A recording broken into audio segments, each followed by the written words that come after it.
재밌지?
책에 대해서 유튜브 시청하시는 분들도 충분히 흥미를 느끼셨을 것 같으니까 체계적인 내용에 관해서 말씀을 나눠보도록 할게요. 뭐 저는 뭐 개인적으로 볼 때 이 까르마라고 하는 거가 통상 이렇게 오해 많이 하잖아요. 아까 전생에 무슨 죄가 있길래 뭐 이런 식으로 이렇게 되게 부정적으로 징벌, 책망 뭐 이런 의미가 크다고 하면 우선 이 책에서는 전반적으로 카르마가 처벌이나 징벌의 의미가 아니다라고 하는 거를 처음부터 끝까지 아주 시종일관 그리고 마지막에 가면 내 편이다 뭐라는 표현까지 해주셨는데 이게 아주 참 이렇게 마음에 와 닿았습니다. 요거에 대해서 한번 설명을 해주시죠. 까르마 법칙이 뭐냐 물어볼 때 어떻게 대답할 수 있는 거 아니? 처음에 아까 그랬잖아요. 그 인간이 이제 왜 태어났느냐? 그렇죠. 이 생에 한 가지 이유예요. 내적인 성숙, 영적인 성장을 위해서 태어났다. 이거를 이제 못 받아들이시는 분은 뭐 할 수 없는 거고. 근데 그 내적인 성숙, 인격적인 완성, 영적인 성장을 도와주는 법칙이 바로 까르마 원리겠다. 우리가 그 징벌로 자꾸 받아들이는 이유는 고통을 주거든요, 까르마가.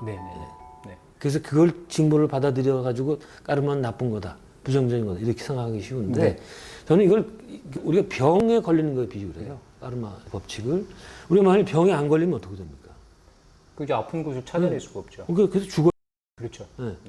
그래서 병이라는 거는 당신이 죽지 않게 사인을 보내서 고통을 줘서 신경을 쓰게 하고 고치게 만들어주는 그 요인이 되는 거 아니에요. 바로 까르마 이론이 있는 거다.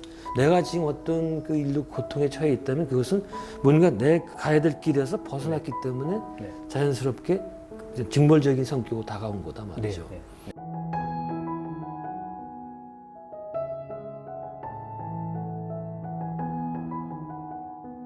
또 다른 비유로는 그 자율주행차 있잖아요. 그게 이제 가다가 잘못 그 차선을 옮기면 삐삐 소리 난다면 그렇죠. 핸들도 흔들리고 안 타봐서 모르는데 뭐 그렇대요.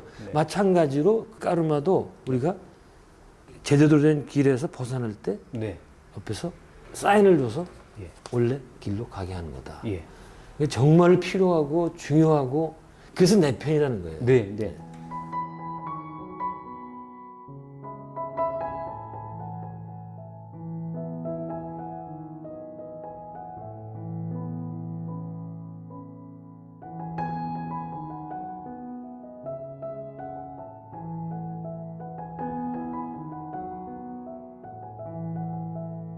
그래서 더 나아가서는 그 이제 기독교로 연결시키면 기독교에서 신은 사랑이다라는 표현 많이 쓰잖아요. 그렇죠. 초월적 존재의 본질을.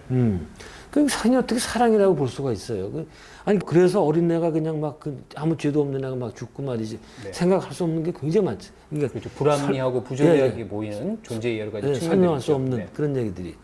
그러나 까르마 법칙으로 볼 땐 이게 전부 식으로 성장을 도모하는지 모르지만 다 그 존재를 위해서 네. 그런 일이 발생하게 하는 거다. 네. 그래서 그런 의미에서 신은 사랑이라고 생각하는 것도 맞다고 생각을 합니다.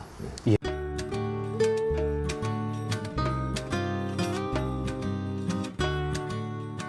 예, 그러니까 카르마라고 하는 거가 그 영적 성장을 통해서 더 큰 행복이나 기쁨을 맛보게 할 수 있는 어쨌든 가능성의 법칙인데 그게 일단 어긋났을 경우에는 그 교정의 기회 혹은 그렇죠. 이제 새롭게 방향을 잡을 수 있도록 고통이라든지 힘든 것들이 주어지니까 우리가 언뜻 그것만 보면 마치 카르마가 이제 징벌의 측면만 있는 것처럼 보이지만 궁극적인 목표는 영적 성장을 통해서 더 행복해지고 더 나은 존재가 되도록 우리 삶 전체를 관통하는 법칙이다. 뭐 이렇게 이해하면 되겠네요. 뭐 다 아시네요.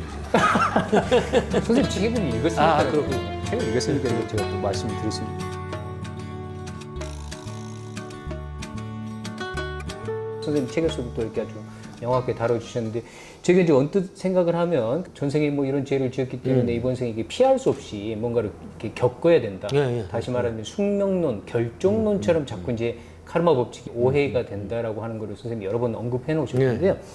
그게 문제가 그거 아니에요. 저희 뭐 서양 철학의 7대 난제 중에 하나라고는 이제 결정론과 자유의지 네. 그 문제 아니에요. 우리는 과연 자유의지가 있느냐, 네. 아니면 모든 사건은 결정되어 있느냐 그렇게 얘기를 하는데 저는 그 질문 자체가 잘못됐다고 봐요. 왜 그런가 하니 그 까르마 법칙은 결정론은 아니고 뭔가 모든 일에는 원인이 있다. 네. 아주 간단한 인과율입니다. 근데 거기에 도덕율이 이제 더 씌우는 거죠. 네. 일반적인 인과율이 아니고.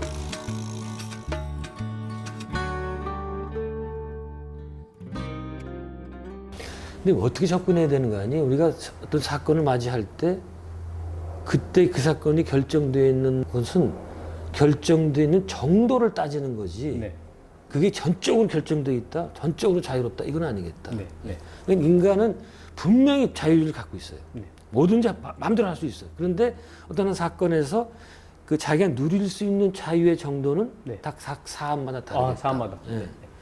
가장 좋은 비유가 개가 줄에 묶여 있잖아요. 그렇죠. 그럼 그 개는 그 줄 안에서만 움직일 수 자유롭다. 있다. 네. 네. 네. 그지만 이제 줄의 길이라든지 그렇죠. 네, 네. 어디에 처음에 묶여 있는지는 그게 사안마다 다른 거예요. 그러니까. 아, 예, 예. 그래서 이 똑똑한 사람은 과연 내가 어느 만큼 이번 사건은 자유를 갖고 있는지 네. 그만큼만 구사하고 안 되는 건 빨리 수용을 하고 네. 그렇게 나가야지 이게 무슨 결정론과 자유를 하나만 맞고 하나 다 틀리고 이렇게 접근해서는 안 되겠다.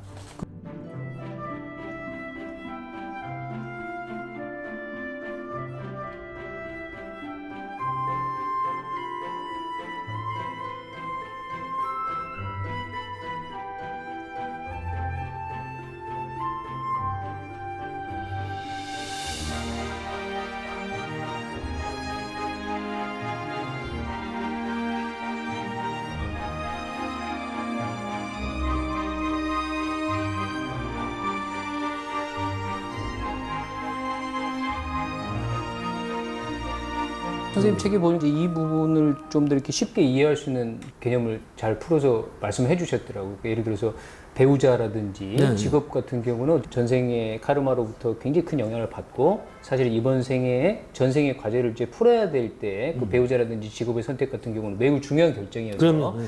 근데 표면적인 의식에서 뭘 알아서 결정하는 것처럼 보이지만 그 잠재의식이나 무의식적 차원에서 전생의 업이 작용을 해서 배우자를 선택하거나 직업을 선택을 하게 해서 이번 생에 겪어야 될 근본적인 사건에서는 자유의지의 정도라는 게 조금 낮을 수도 있는 거잖아요. 그러니까 그렇게 설명을 하셨더라고요. 잠재의식, 그렇죠. 무의식 뭐 이런 부분요. 네. 그 부분에 대해서 조금 더 말씀을 해주시면요. 제가 보기에는 무슨 배우자 문제라든가 자식 네. 또 뭐 자기 직업, 직업 이런 같은 것들은 경우도. 네. 사실은 다 정해놓고 오는 것 같아요. 예. 예.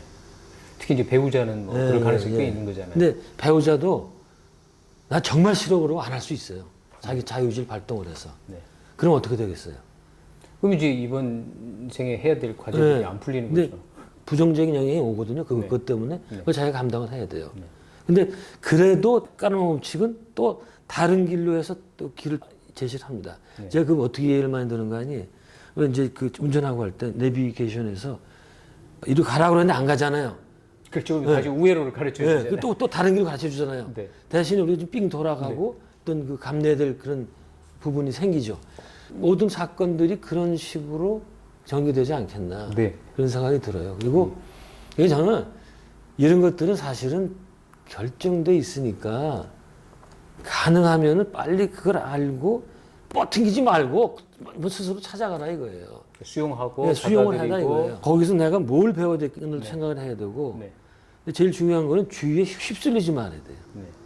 주위에서 이래라 저래라 넌 쟤하고 결혼하라 뭐 이런 식으로 자꾸 참견이 들어오잖아요. 네. 그거 휩쓸리지 말고 본인이 스스로 이렇게 가만 침잠해 생각을 해보면 네. 이제 무의식으로부터 올라오겠죠. 네, 그게. 네. 그 길로 가면 된다 이거예요. 네. 그런 연정도 선상에서 아까 그 침잠이라고 얘기를 네, 하셨고 실제로도 이 책에서 환생이라고 하는 게 있다라고 하는 걸 확인할 수 있는 굉장히 여러 가지 방식들을 이제 구체적으로 설명을 해주시면서 특히 이제 침잠, 명상이라는 또 표현을 이렇게 네, 써주셨거든요. 근데 뭐 단순히 이렇게 전생이나 환생을 확인할 수 있는 계기로서의 뭐 침잠도 중요하지만 또 어떤 의미에서 보면 자기 삶에서 해결해야 될 근본적인 과제의 올바른 길을 발견하는 데에 또 이렇게 침잠 네. 혹은 명상의 길이 도움이 된다는 말씀이시네요. 여행 가는 것도 좋아요. 네. 네. 그래서 명상하기 힘드니까 네. 그 혼자 여행 갔다 오는 게 제일 좋죠. 네. 알겠습니다. 저희가 그러면 좀 쉴까요? 그렇죠? 아니 저것도 안 했어. 그냥 왜 뒤에 네 하설도 안 하고 그냥 했잖아. 아주 저 사회, 아주 사회 길로 가셔.